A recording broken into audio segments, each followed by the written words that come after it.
Shabbat Shalom, pessoal! Um Shabbat de muito Shalom a vocês, youtubers espectadores do canal Israel no Caminho.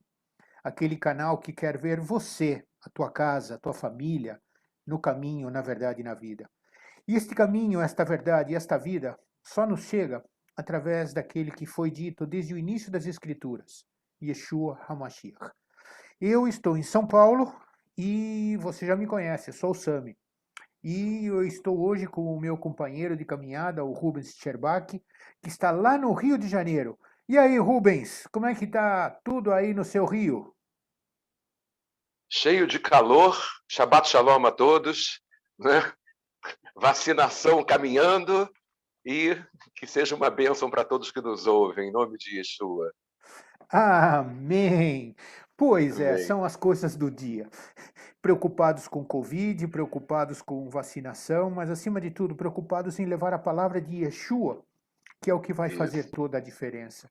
E hoje o nosso assunto está em dois trechos, duas parashot, que se leem juntas, ou seja, neste Shabat serão lidos Acharei Mot, que é após a morte dos filhos de Aron, que eles pecaram contra Deus, que é lá em Vaikra, em Levítico 16:1 até o 18:30.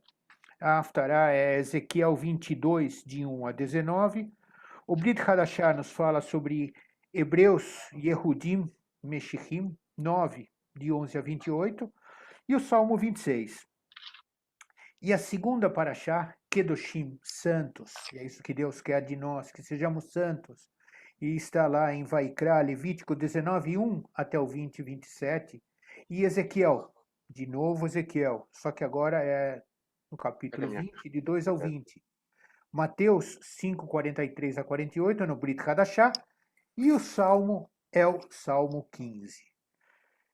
Quando nós temos essas parashot duplas, para não carregar demais, nós gostaríamos de fazer uma chamada geral sobre o que estas duas parashot falam, antes de entrar num tópico de conversa entre vocês e nós. E a primeira parte eu queria ler com vocês Vaikra 17, onde Deus faz uma afirmação fantástica. Vaikra 17, 10 ao 12 nos diz: qualquer homem da casa de Israel ou dos estrangeiros que peregrinam entre vós, que comer algum sangue, contra ele me voltarei e o eliminarei do seu povo, porque a vida da carne está no sangue. Eu vou-lo tenho dado sobre o altar para fazer expiação pela vossa alma. Porquanto é o sangue que fará expiação em virtude da vida. Portanto, tenho dito aos Bnei Israel, aos filhos de Israel: nenhuma alma dentre vós comerá sangue, nem o estrangeiro que peregrina entre vós o comerá. Muitas vezes eu vejo Yehudim dizendo de que a Torá não fala de Yeshua. Olha, lamentavelmente eu preciso discordar deles, porque acabamos de ver de que há um sangue que dá a expiação em virtude da vida. E esse sangue era o sangue de Yeshua. Por isso que a instrução é muito clara: não comeremos sangue. Por quê? Porque é no sangue que está a vida. É o sangue que nos trouxe a vida. E esse sangue é o que nos dá o privilégio de ter conhecido Yeshua HaMashiach. O segundo ponto que eu queria ver com vocês é sobre agoureiros, adivinhadores. E este trecho que fala disso é Vaikra 19 e Vaikra 20. Veja que não é uma única citação, são pelo menos 4 vezes que nestas duas partes, nesses dois capítulos, se fala de agoureiros e adivinhadores. 19 e 26 nos diz: não comereis coisa alguma com sangue, não agourareis, nem adivinhareis. E repete no versículo 31: não vos voltareis para os necromantes, nem para os adivinhos, não os procureis para ser descontaminados por eles. Eu sou o Eterno, vosso Elohim.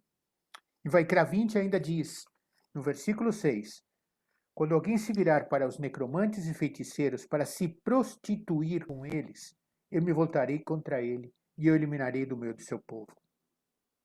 E repete de novo no versículo 27, do livro Vaikra 20. O homem ou a mulher que sejam necromantes, ou sejam feiticeiros, serão mortos, serão apedrejados, e o seu sangue cairá sobre eles.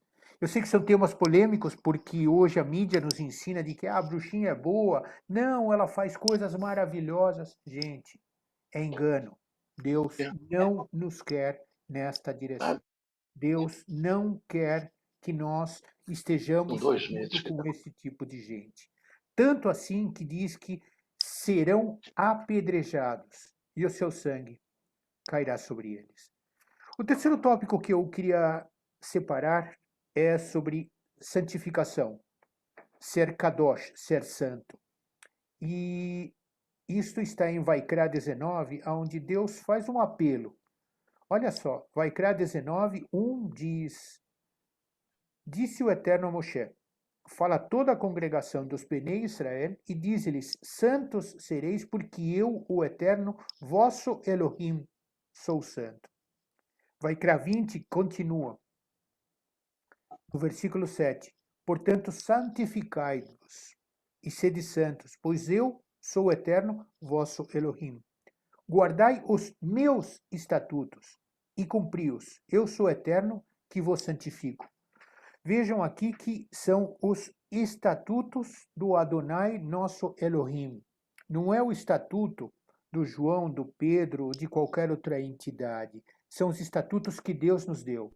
E Deus faz uma ressalva ainda em Vaikra 20, no versículo 22, onde ele diz: Guardai, pois, todos os meus estatutos e todos os meus juízos, e cumpri-os, para que não vos vomite a terra para a qual vos levo para habitardes nela. Veja que aqui se trata de todos os estatutos, todos os juízos. A Torá, nesse sentido, é bem clara. Kol hamishpatim, todos os meus estatutos, todos os meus juízos. Não é somente aqueles que eu gosto, não é somente aqueles que eu quero. Mas Deus nos deu uma palavra para que seja coerente. E, para isso, todos os estatutos, todos os juízos são válidos. Eu queria, então, feita esta avaliação geral do texto, eu queria apresentar a você, meu querido Rubens, Vaikra 16, aonde no versículo 11 diz: Arão fará chegar o novilho da sua oferta pelo pecado e fará expiação por si e pela sua casa, e molará o novilho da sua oferta pelo pecado. E logo em seguida, no versículo 14, diz: Tomará do sangue do novilho, com o dedo o aspergirá sobre a frente do propiciatório e diante do propiciatório. Aspergirá 7 vezes do sangue com o dedo. Rubens, esse texto é desafiador, não é? Esse texto tem muita coisa. Olha, que eu queria que você comentasse junto conosco. Sami, amigos, esse texto ele desemboca no Yom Kippur. A verdade é essa. Veja, até na Torá, nos livros, nas Bíblias, o títulozinho que aparece, o subtítulo, é o Dia da Expiação. Tudo aquilo que está escrito aqui, mesmo porque até no final desse texto de Vaikra 16, ele fala que está escrito aqui: isso vos será por estatuto perpétuo no 7º mês, aos 10 do mês, exatamente em Yom Kippur. Então, o que acontecia? Qual é a ideia realmente desse dia? A ideia, Sami, que eu vejo é que Arão entrava no santuário. Vejam só, para a gente não imaginar aquela história difícil de ofertas de holocausto, ofertas pelo pecado, mas ele entrava no santuário. O que ele fazia? Ele trocava de roupa, lançava sortes, ele trazia um novilho primeiro por ele e pela sua família, para ir fazer expiação por ele e pela sua família. E levava o sangue lá dentro no Santo dos Santos, no Santíssimo Lugar. Depois ele voltava e ele tinha trazido 2 bodes. Isso é muito importante nesse texto de Vaikra 16. Ele pega 2 bodes, lança sortes sobre esses 2 bodes, e um desses bodes é sacrificado e ele novamente pega o sangue e aí pelo povo, o bode pelo povo, ele leva esse sangue novamente lá no Santo dos Santos e aí ele volta. Então veja que ele já entregou no Santo dos Santos, junto ao propiciatório, a arca, onde se manifestava, onde havia a presença, a Shekinah de Deus, e já tinha aspergido sangue por ele e pela família dele, o sangue do novilho e o sangue de um dos bodes pelo povo de Israel. E aqui ele pegava aquele bode que não tinha sido sacrificado e impunha as mãos sobre aquele bode e pegava alguém para levar esse bode longe para o deserto. E isso fala nitidamente, Sami, em dois aspectos do sacrifício de Yeshua. Um, Cristo morrendo pelos nossos pecados, exatamente aquele que foi imolado. E o outro fala de Cristo removendo nossos pecados. Então, todo o Antigo Testamento, toda a Torá, fala exatamente de coisas que prefiguram o sacrifício perfeito, quando se fala de ofertas, sacrifícios e tudo mais. Agora, veja o que acontece. Depois que ele estava cheio de sangue, que isso que é, na minha opinião, que é o importante para nós estamos falando muito de sangue aqui. O que era importante? Ele tirava as roupas, tomava banho, colocava outras roupas, e aí sim ele preparava as duas ofertas, os dois cardeiros, para o holocausto, que era oferta voluntária. Então, olha que coisa profunda que a gente aprende aqui. Primeiramente, ele ofertava as ofertas pelo pecado. Por isso as vestes dele ficavam manchadas de sangue. E depois que ele fazia as ofertas pelo pecado, aí sim ele pegava os dois carneiros e fazia a oferta, o holocausto, a oferta queimada, que subia como cheiro suave ao Senhor.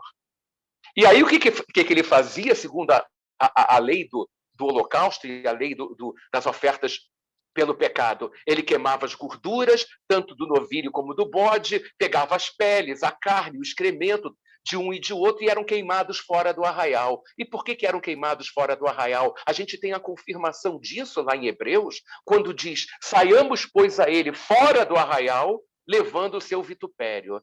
Mas o que isso tem a ver conosco hoje? A gente está falando de um sumo sacerdote, no caso Arão, que entregou ofertas pelo pecado e ofertas queimadas ao Senhor. E depois de ter sua roupa completamente salpicada de sangue, ele se banha e se troca. E aí a gente se remete esse texto lá em Apocalipse, no capítulo 19, Sami, de 11 a 13, que diz assim: vi o céu aberto e eis um cavalo branco. O seu cavaleiro chama-se Fiel e Verdadeiro, e julga e peleja com justiça.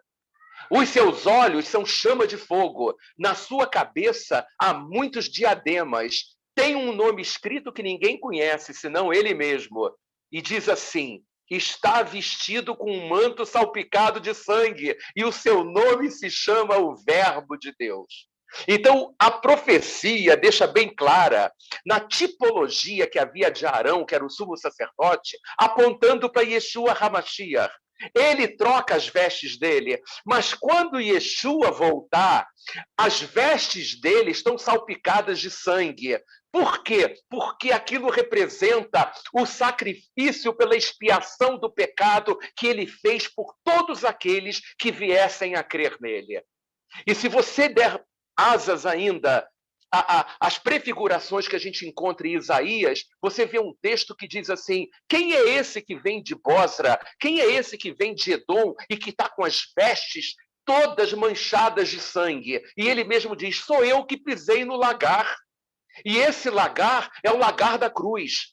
Então, como nós aprendemos lá de Zacarias, Sandy, que diz: verão a mim, a quem traspassaram.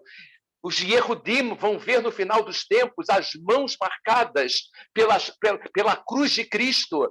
Eles vão clamar pelo Mashiach, e o verdadeiro Mashiach, que é Yeshua. Eles vão ver não só as marcas nas mãos dele, como vão ver as vestes salpicadas de sangue, para dizer: eu estou trazendo as vestes com o sangue que eu derramei a favor de vocês. E isso é o valor verdadeiramente que a gente precisa encontrar aqui em Vaikra 16. Porque ele diz assim, Sami, isso vos será por estatuto perpétuo. No 7º mês, aos 10 dias do mês, afligireis a vossa alma, e nenhuma obra fareis, nem o natural, nem o estrangeiro que peregrina entre vós, porque naquele dia se fará expiação por vós.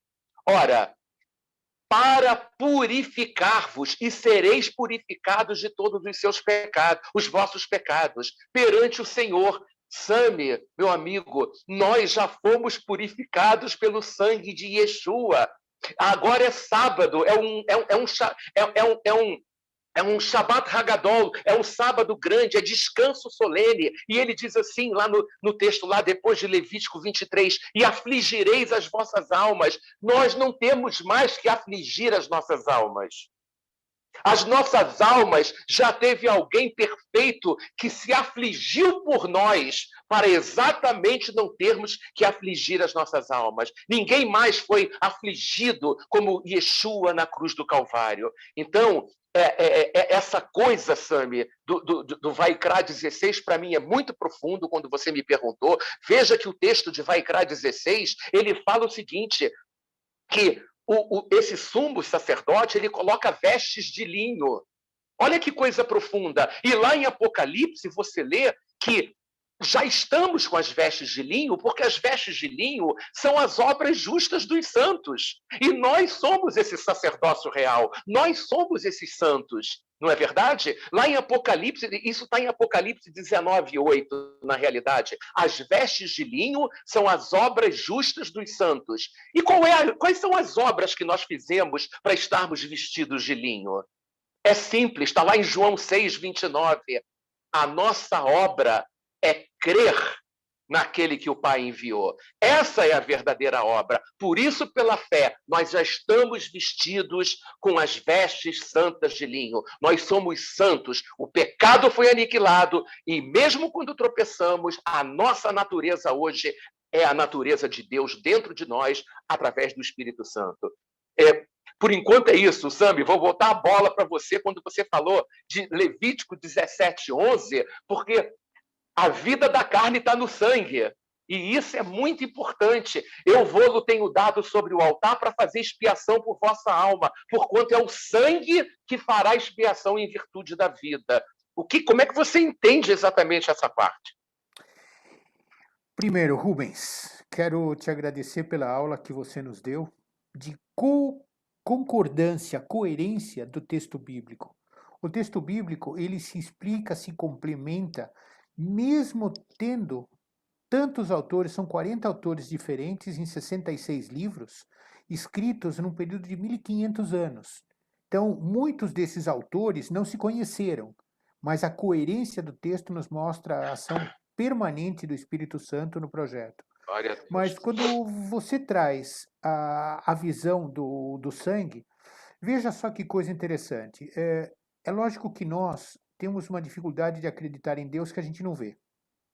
Então, Deus já queria nos mostrar de uma maneira clara alguma coisa tangível quando ele começa a falar sobre sangue. E a visão do sangue é aquilo que é o prenúncio do que, depois de conhecermos Yeshua, sabemos que o sangue de Yeshua tem poder. E o que significa que o sangue de Yeshua tem poder? Que este poder não era necessariamente do sangue, mas era através desse sangue que Deus se mostra. É o sobrenatural de Deus colocado em prática. E este sobrenatural, ele está estampado, carimbado, escancarado em todo o texto. Levítico é um livro que, quando você olha, é árido, mas ele é árido se você ler superficialmente, assim como qualquer outro texto de qualquer um dos livros da Torá. Você vai encontrar, muitas vezes, textos difíceis de serem entendidos. E Deus põe de uma forma muito clara que o importante ele está revelado no texto. O que não está revelado no texto não é para a gente saber, mas ele te dá a coerência das informações para que você pare para pensar. Então, esse sangue que é para ser não comido e derramado no chão, nada mais é do que a maneira prática, é o pegar na mão e dizer assim, tá vendo? Veja este sangue, veja a autoridade que este sangue tem. Não pelo sangue em si, não pelo sangue em si, mas pelo que está por trás deste sangue. E aí era um teste tanto para o Cohen que ia fazer o sacrifício, para aquele que era o recebedor do sacrifício, né? Porque se não houvesse fé envolvida, aquele sangue foi jogado fora. Então, a importância do sangue é justamente deixar de uma maneira muito clara o poder de Deus para todas essas coisas. Queridos youtubers espectadores, nós temos o privilégio de poder compartilhar com vocês este tempo. Esperamos que tenha sido de crescimento para vocês, aprendizado novo. Deixamos o nosso canal à tua disposição, nosso querido apoiador do Ministério Israel no Caminho, para que você nos faça comentários, nos faça sugestões, e queremos realmente insistir. Nós queremos ver todo mundo, todos, no caminho, na verdade e na vida. E este caminho teve um preço. É esse sangue que nós falamos durante o programa de hoje. A vocês, um Shabbat de muito shalom, muita alegria, e que seja realmente um período de aprendizado para todos nós. Em nome de Yeshua HaMashiach, Shabbat Shalom. Shabbat Shalom. Amém.